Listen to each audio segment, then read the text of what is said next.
Employee engagement is suffering. According to Gallup's poll, only 15% of employees around the world are engaged. Today, more than 1/3 of employees are searching for a job. As a result, U.S. employers spend $2.9 million per day looking for replacement workers. That's a $1.1 billion per year.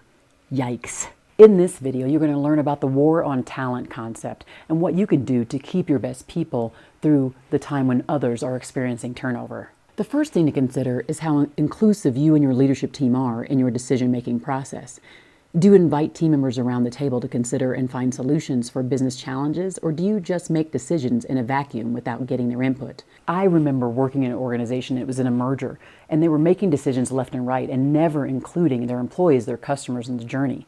And unfortunately, that didn't go well, and they lost many of their most valuable customers and employees in the process.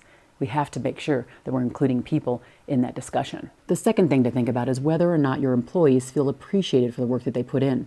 In a recent study, Tiny Pulse found that 76% of employees would leave their current organization for one that values them. Do you recognize your employees consistently, or do you let their efforts go unrecognized?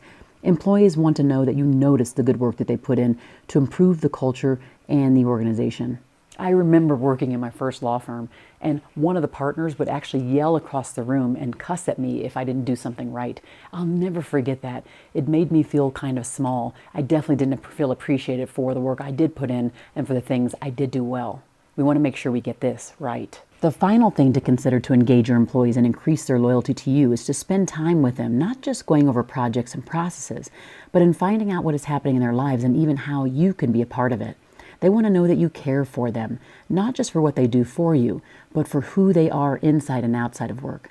I had one leader who came down to my office one day, and he sensed that I was frustrated, and he wanted to know how I was doing, but he came down and he gave me some great words of affirmation and told me to keep my chin up and just told me to keep doing all the great work I was doing. He made me feel important. He made me feel like I was a person who was valued at work, and he gave me the kind of oomph I needed to get through the rest of the days and doing the hard work it took to make sure we served our customers.